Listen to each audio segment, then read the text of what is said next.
Hi, this is Raw 12:51 a.m. I'm Charlie Peters. I'm here in Islington in a pub called Islington, which is convenient. And I'm joined by none other than Nick Hodgson. Nick, how you doing? Hi, I'm doing good. First things first, you cancelled a gig the other day because of illness, I believe. Yeah. Is that correct? Is that yeah? Are you good now? I'm wonderful now. Excellent. Congrats on Tell Your Friends, the new record. I personally love it. Right, it's one of my favourites of the year so far. Well, it is only February, so... It is, I know, but I reckon it will stay there. I really like it. Good, yeah. Like, I've always been a big fan of your kind of style, and how has it been going down reception-wise? Like, what's the reception been to it? Well, I've been very pleased with the reception. It's been amazing. People... do you know what? I haven't had a single bad review. Really? I mean, I can see why. There's been really good reviews, and then there's been decent reviews, and there's never been a bad review, which is wonderful, because I've never experienced that yet. Excellent. Like, how's response differ to like that of when you were in the Kaiser Chiefs? Is it a different kind of thing for you? Well, obviously the numbers. I mean, not as many people are aware of, which is why I called it "Tell Your Friends." So, because I'm doing it on a very different sort of thing. Of course. I'm doing it all myself, really. Which I think is really admirable. Though, like, not Thanks. many people do that. Honestly, like that's what I really like about it. What inspired you to like take that approach? Just on this one day, I live in London, but I've got a flat in Leeds, which I've had for many, many years. And I was sitting in my flat in Leeds, and I had a cold, and it was March 31st, 2017, and I'd just done this writing session with someone, and I thought it was really, really good. And then when you write songs for other people, you rely on a whole team of people liking the song. Anyway, so they obviously didn't like it because they never got back in touch with me. And it's happened quite a few times recently, and I was just getting a bit annoyed at the whole world of songwriting for other people. And so I started playing the guitar. I remember sitting there playing my acoustic guitar. In fact, that guitar is a very special guitar because I wrote some fantastic songs on it. Fantastic. Is that one you're touring with at the moment? No, it's this old one I got when I was 16, and or maybe 15, and I wrote "Oh My God" on it, and oh, no way. And Modern Way, quite a few. All the hits. Yeah, a few, and I love it. But I've written so many songs on it, and then one day I just wrote this song called "Thank You," which is on the album, and I thought suddenly this is gonna be me. This. It's a really good track, by the way. Thank you. Thanks. Was that one kind of start? Don't pull the face. It's a good track. I'm confident. I'm being nice. No, it's just that I said thanks. Thanks you. Thank you.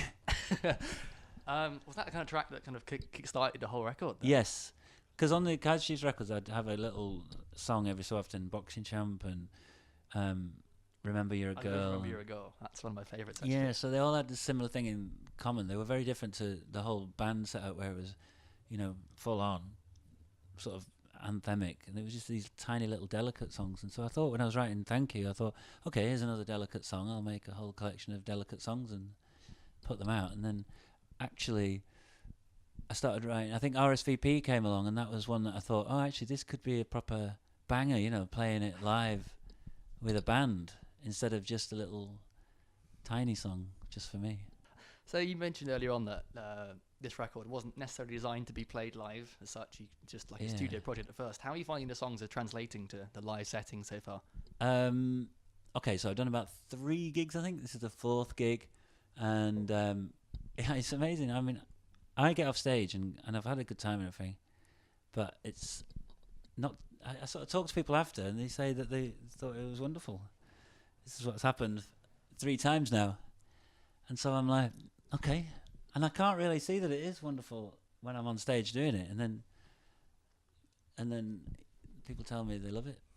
I'm sure it is wonderful. I mean, like in terms of, I wonder, like, how are you translating some of the songs in the sense, like, some of them are kind of sampley a little bit, I guess, like Don't Forget to Go to Sleep, like so sample and the drum loop kind of thing. Yeah, well, that was a big. How's that work? Yeah. Well, we when I got the band together, we didn't really have that much time to do it, and I got the band, and there are really amazing people in the band, and we considered, before we met the keyboard player, we considered having like playing to track, but it's complicated. And it's really complicated. And we thought, well, why don't we just be a band where we could just turn up anywhere and play the songs, instead of having loads of laptops and loads of gear, and that horrible thing of playing to a click where you can't. Like, if the song starts and something goes wrong, it's just scary shit. So we just we just decided to play him without any technology and just. But then the keyboard player is amazing, and he has managed to take a lot of the samples that are on the record and build them into his setup, which is a really small setup. So he keeps surprising us with his brilliance. That's excellent. On the subject of the band, do you want to talk about who's in your band? Because I'm curious to hear you've got. Okay, there's me on acoustic guitar. There's Mike Darling on bass. Uh-huh. He used to be our Kaiser Chiefs tour manager. Oh, really? Yeah. Wow. So I called him one time and said, "I've got these gigs. Can you help?" He said, "Yeah, I'll also play bass."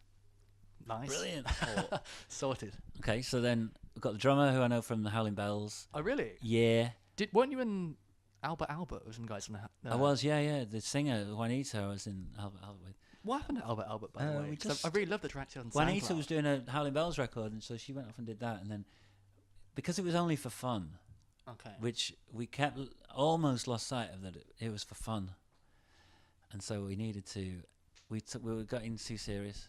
That's a shame. I like some of the songs. I remember, what was it? Get Out of Jail. That was really cool. Yeah. And Work Hard. Is that Is that right? But we didn't actually put anything out. I think they may have made it onto SoundCloud. I was going to say, I definitely remember, like, I must have got 15. Jeez. Yeah. I definitely remember, like, listening to their Work Hard, like, a lot and really liking it. Wow. If we kind of tell your friends a little bit now, I looked through your Spotify playlist of your influences and stuff, and there's a few bands that kind of stuck out for me. So I'd like to talk about how they kind of influenced the record in that sense. Okay. So Tame Impala was the first one that stood out to Right. me. What kind of influence did they have on the record? I just like Tame Impala. They're one of the only bands that have broken out of the last, I want to say, 7 years, really. 8 years. There's not many bands that have made a big difference to the landscape of guitar music, and they are definitely the main one. And I love their influences, or his influences. And it's just he, really, isn't it? That always Yeah, confuses yeah. me. It's just Kevin Parker. yeah, so that's a big influence. Awesome. The other one, and everyone at Raw will like groan when I hear this, because this is mainly for me, and I won't lie. But Weezer, I'm a huge Weezer fan. Right. I saw Weezer on the playlist. Like, I'm Excellent. just curious to see how Weezer influenced you. Well, I think Weezer influenced me because I like... So on RSVP, when I hit into that chorus... I was hoping you'd say it's the crunchy guitars. Oh my god. Yeah. I was practicing this interview in my head before we started. Right. And in my head, your answer was RSVP, Oh, the really? guitars. That's amazing. I'm so happy now. You Yeah, made my yeah, day, that's Nick. good, that's That's good. incredible. I like that. That's so good. You got to visualize. I think like one of my happiest moments, like as a Kaiser Chiefs fan, was I think there's like, this acoustic gig you guys did like ages ago. It's on YouTube somewhere, and you're wearing a Weezer t-shirt. Oh, yeah. The Keep Fishing the Muppets video one. Like, Yeah, and it says I've watched it's that. not Like, easy being wheezed. that's the one. Absolutely love that t-shirt. You have and no I idea how many disappeared. times. Oh man, It's you have not- you have no idea how many times I've eBayed like trying to look for that t-shirt. Never found it. I don't know where it went. Oh, I'm man, so that's disappointed. so sad. Think about it. On the subject of other bands, Yeah. I got mentioned Kaiser Chiefs, of course. Uh-huh. Obviously, you've achieved a lot with Kaiser Chiefs over the years. What would you say are your proudest moments Okay. with the band? There's a few that are really... At the time, you start taking stuff for granted. And now, when I'm doing this on my own, you start realising what amazing things happen. So being in the Beano... Oh, was that the Angry Mob thing? We were in the Beano. They actually did a story, and we were in it. I can't believe That's it. so cool. I never knew that. I knew Yeah. there was like the Beano cover art for the Angry Mob Yeah, yeah. single, but wow, that's Yeah, because they did it and then they stuck us in the comic. I mean, it's mad stuff. huge. That's so cool. Ellen Road, Of course. important. That was a fantastic gig. Yeah, that was very special. I mean, they're the two that really stick out, especially the Beano. That's so cool. I love that. Obviously, you've got a fairly sizable back catalogue with the Kaiser Chiefs. Is there a song that wasn't a hit that you wish was? Because for me, like, you got lots of underappreciated B-side stuff. I was listening to a 17 Cups on the way down. I love 17 Yeah. Cups because it's like, don't take this wrong way, it's so weird and like Yeah, well, I it love shouldn't that. work as a song, but it really No. does. Only you guys should have pulled it off. I listened to it not that long ago, maybe 6 months ago. I was in a writing session with someone. I can't remember why it came up, but I just played it and it was blowing my mind. It's absolutely bizarre and keeps going. I can remember clearly recording it in the studio in Leeds. Yeah, it's a mad song, It's and I like hilarious. being able to just go silly on the lyrics. What is it? Dun, That's the one, yeah. Have a cup of tea to pass the time. Doesn't pass enough, so I have 9. It's so But good. you can do anything you want. Yeah, put my stuff in a washing machine. When it goes out dirty, it comes out clean. Nice. It's so good. There's another one I like called People Need Light. Oh, that's so good. I mean, it's that so is weird, wild though. as Like, well. yeah, I love that. Like, I have a Spotify playlist of like Ugo B-sides. That's good. I really love it. Like, it's a really good album in its own right. I think. Right, Like, cool. I love to fight. I like to fight. I like to even. fight. Yeah. Like, there's so many album-worthy tracks. I think there. It's a mad world, the B-side world. I really like it. I think We have it's to so come up cool. with them fast, you see. That's why. Because in those days, you'd put out a single and there'd be 3 different versions of it to try and get in the charts. So you'd put, you'd have so many B-sides because you didn't want to just do a remix or something for the B-side. So you'd have one single, maybe 4 or 5 extra tracks. And we didn't have any because they were all on the album. So we had to write them fast. Or something like Take It Easy, is it called? It's not easy. It ain't easy. It ain't easy, but I think You sing that one, don't you? Yeah. And that was just me doing that way before the band, really, and just because that was about the lyrics on that are about because a few people left the band and stuff, and it was about me saying, "Stick with me, guys. We're gonna be all right." Amazing. What do you think of like newer Kaiser Chiefs material since you left? Because obviously it must be difficult for you to view it impartially. It's I very guess. strange listening to. I'm always there on day one and having a listen. I don't know. Really don't know why, but I just think it's part of my life, isn't it? And so I listened to the album, and it's just very different to how I would go about stuff, really. And so, and it's kind of like my band in my head, but I'm not involved in any of the songs. Yeah, and it is odd. I tell you, it's an odd one. It's from my perspective, it feels like a different band, to be honest. I don't see many parallels. Because they've started working with outside songwriters now, which I'm not a huge fan of particularly. No. Yeah, it's a weird one. They've had some good songs. Yeah, absolutely. And they have, and some of them are really good. And I think some of the production has been. The last album, they will admit, was a bit odd production-wise. Not really. Would they admit that? Really? I think so. Okay. I think they. Do you know what it was? They decided to try something, and they did it. Of course.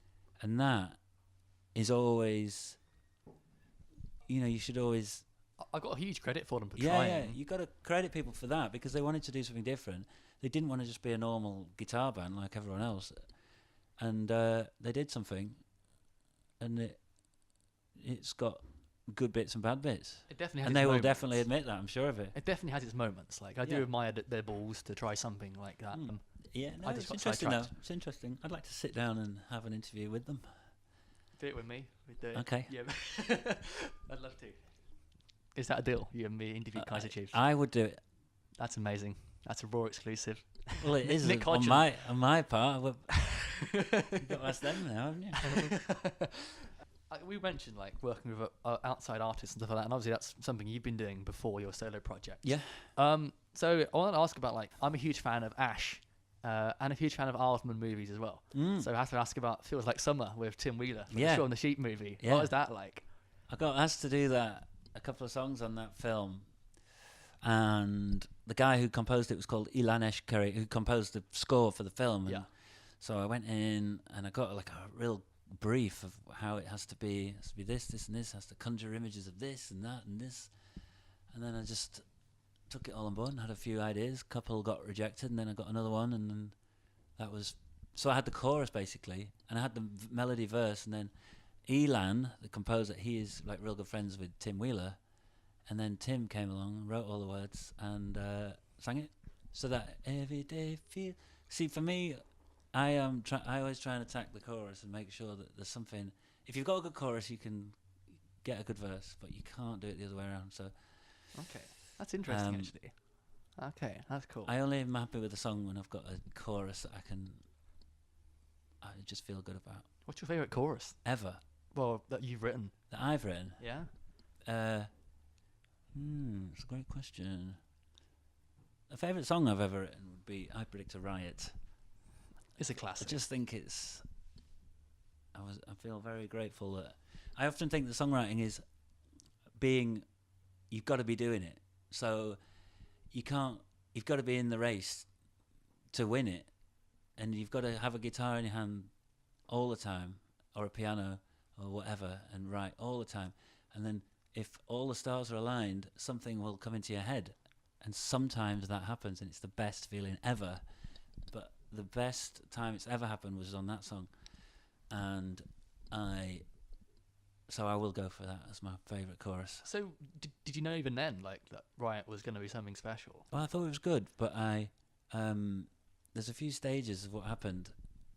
I wrote the verse. I mean, me and Ricky wrote the verse lyrics together. But yeah, the intro, I knew that was good. I played it on the piano and the verse, the melody, and then it came in a few stages. I've got actual recordings of the rehearsal room. Oh, really? With each bit, and then I've got a recording of me on my guitar at home in my flat on my little electric guitar, tiny little thing. I can remember doing it in my pajamas. and I keep saying I predict, because I had the line, I had the lyric, and I knew that was going to be the title.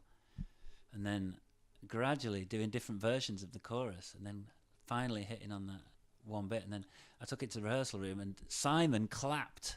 Simon's a tough audience. Is he? And so when we played it, he was like, "Yep." He stopped and he clapped, and I thought, okay. I always feel like Whitey's the toughest guy to please in that band. Whitey. Yeah, Whitey. He comes across like proper salt of the earth. Yeah, Whitey was definitely the hardest to please. I had to ask this. It's on your Wikipedia page doing my research. Yeah, is this about spaghetti? How did you know? Is that on my Wikipedia page? Yes. Because it keeps coming back up, but the first time it came on was 10 years ago. Is it Yeah. actually on there now? It is. I don't understand. I mean, that came up. I'm so annoyed you know. Honestly, one time somebody put that up 10 years ago, maybe more. I got asked about it, and I was like, "What are you on about?" And then, I think I know when this happened, because about a month ago I got asked about it again. But who is doing that? I've got a suspicion who it might be, actually. But it's insane. It's so good. I update my Wikipedia sometimes, or I have done over the years, and you've got to get confirmation, and people check it, and some bits get edited, and they go, "No, you can't put that on." And it's me. I'm like, it's me. What I love. But anything about spaghetti eating competition. Someone's got a source for it on there as well. Someone's got like a lyric page to Half the Truth. It mentions big fat bowl of alphabet spaghetti in the lyrics of that song, and someone thinks that like that That's lyric. not a source. Somebody thinks that is referencing that It's a event. ragu. All right. Just to finish off, you just announced a tour. Yeah, tour. I'm touring. Plug your tour. We're in Warwick. Yeah, we're playing in Birmingham. That's pretty near, isn't Excellent. it? The actress and Bishop. The actress Yeah. and Bishop, and I would like to say that gig is on the 15th of April. It's on the 15th of April. Birmingham. Excellent. The Well, actress and great stuff. Bishop. Well, I'll be there. Please also be there if you're at Warwick, because Yeah. it's going to be a fun time. It is going to be Hodgson, fun. Thanks very much for your time. Really You're appreciate most it. welcome. Really excited for the show. Thank you Cheers, very mate. much. Thank All you right. very much. Brilliant.